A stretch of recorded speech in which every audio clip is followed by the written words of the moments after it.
Minimislead natin yung tao na okay lang na pag may foreign warrant of arrest, pwede ka na dakpin at isakay doon sa eroplano at dalhin sa Netherlands without passing through local courts. Maling-mali po yan. Kasi po, meron tayong kasarinlan. We are an independent country and as such, we should assert our sovereignty. Our courts are functioning. Wala nga sa batas natin ang salitang ICC. Wala sa batas natin ang sinitang pre-trial chamber. Wala sa batas natin ang mga katagang confirmation of charges kasi nga umalis na tayo doon sa Rome Statute. So ano ngayon ang batas na gagamitin natin para masabi natin na kinikilala natin yung mga katagang yan? Sa Pilipinas lang po na sinasabi na no RTC warrant is required. Tayo lang ang nagsasabi niyan. And not tayo, but the current administration. No? Pumunta naman po tayo sa usaping public trust at politika or politics. Sa totoo lang po, sa ating mga panuin, sa ating mga bumbisita, mga media bloggers, marami na pong Pilipino ang nawawalan ng tiwala sa institusyon. Nakakatulong po ba ang nangyaring ito o lalo lang nagpapalala ng distrust? Kasi litong-lito na ang taong bayan. Gas-gas na ang salitang taong bayan. Gamit na gamit na. Ngayon naman po, bigyan niyo po sana ng kaliwanagan, ng paglalatag, kung ito ba'y tunay na nakakatulong or nagpapalala lang po ng pagkawala ng tiwala nating mga Pilipino. Sir?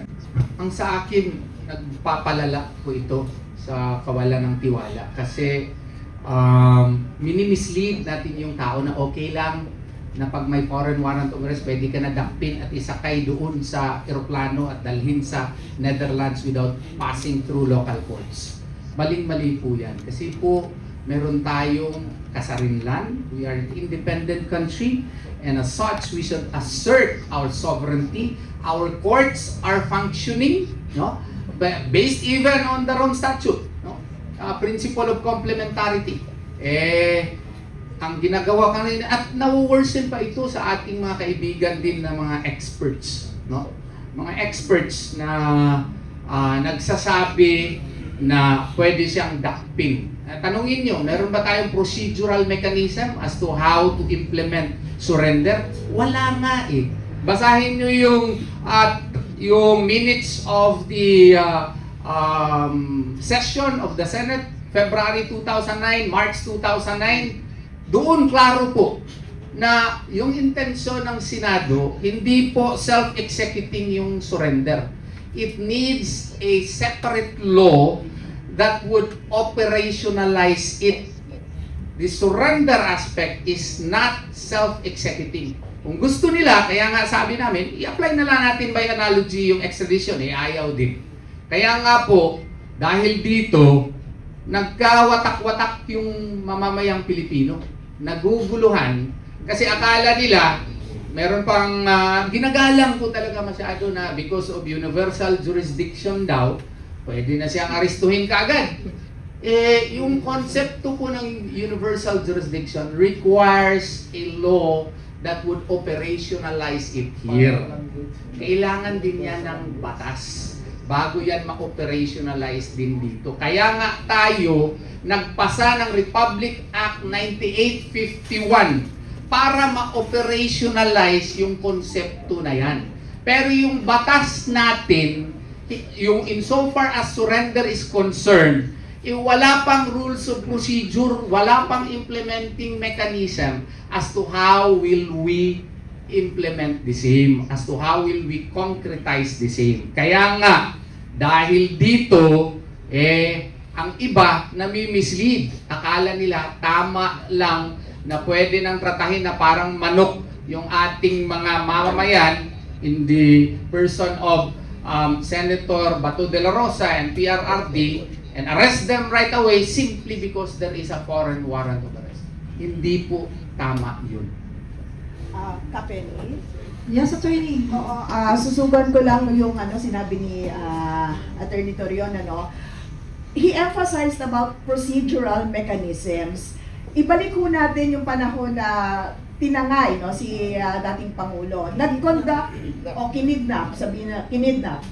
Nag-conduct ng Senate inquiry si Senator Amy Marcos dito sa pangyayaring ito. At one point, tinanong si Senator,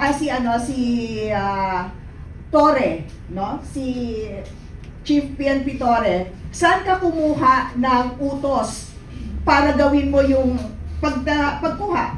Sabi niya, mula kay Chief PNP, kay Marbil. Tinanong ni Senator Amy si Senator Marbil, saan ka kumuha ng authority mo? Sabi niya, sa PCTC. Ano yung PCTC? Philippine Center for Transnational Crimes. Doon sa mga vloggers namin na nandito last week, yun yung in-emphasize din ni Attorney Manny Luna, na kapag may mga ganyang mga ugnayan, no, na may red notice na sinasabi or involve ang Interpol, PCTC dapat yung primary, no, na ahensya. Ngayon, nung tinanong ni Senator Amy, yung representante ng PCTC, meron ba kayong utos? Sabi, wala. Hindi ba ang gulo? Ngayon, dito kay Senator Bato, sinabi ng DILG, walang actionable document, wala pa kasing request sa Interpol, kaya hindi pa ang gulo. Yun yung sinasabi na ina-emphasize ni Attorney Torion. Kailangan malinaw kasi paano naman yung rights, no, yung karapatan ng taong gusto mong dalhin sa ibang bansa, natatanggalan mo ng kanyang karapatan na maging malaya. Kung hindi malinaw. In fact, nung dyan sa Pangilinan versus Cayetano, tinanong ni Justice Leonen, yung abogado, no, na petitioner, na-establish doon, wala nga sa batas natin ang salitang ICC. Wala sa batas natin ang salitang pre-trial chamber. Wala sa batas natin ang mga katagang confirmation of charges kasi nga umalis na tayo doon sa Rome Statute. So ano ngayon ang batas na gagamitin natin para masabi natin na kinikilala natin yung mga katagang yan? Correct me if I'm wrong, mga Panyero, do we even have a legal definition of surrender insofar as bringing a person to another Wala. tribunal is concerned? Wala po tayong surrender mechanism. Sinabi na rin yan dun sa journals ng RA 9851. And what I have here actually is a chart, no? I can furnish you a copy. Ng lahat ng surrender mechanism, sa lahat po ng naaaral namin mga ibang bansa, no, with regard to ICC and other foreign tribunals. Papadala ko to sa inyo, partner, no? This is independent research. Sa Pilipinas lang po na sinasabi na no RTC warrant is required. Tayo lang ang nagsasabi niyan. And not tayo, but the current administration. No? Sa United Kingdom, competent court shall issue a delivery, etc. Competent court. Okay? Canada, okay? Nakalagay, the minister may, etc., etc., to the attorney general, etc., etc., to the court. Ayan na naman, no? Court. So that the judge shall inform the person that they will not, etc. Judge. South Korea. Nakalagay din po. Hindi ko na isa-isahin ha. South Korea, Argentina, Paraguay, South Africa. So far, ubusin na po natin lahat ng bansa. Ang lahat ng surrender mechanisms nila, if any, ay dumadaan po sa judge. Tayo, ni wala pang surrender mechanism. In short, we must resort to the courts first. Maraming salamat, Attorney Jimmy. Okay. Thank you very much, Attorney Bondok. Alam mo, sa totoo lang po, sa mga sunod-sunod na pangyayari na talagang kinabigla ng mga Pilipino at talagang kitang-kita mo yung pambabalahura sa Pilipinas, apektado po tayong lahat, simpleng mamamayang Pilipino. Ito po ay hindi katanggi-tanggi. Ito po ay talagang totoo na nangyayari sa ating bansa. So sa mga nanonood ng mga OFW, spread the word. Kasi ito po yung reality, ito yung totoo eh. Ngayon kung talagang meron kang malasakit sa bayan, hindi mo ito hahayaan. Pero ano ginagawa nila? Inaabuso nila ang kanilang autoridad na hindi natin dapat palagpasin.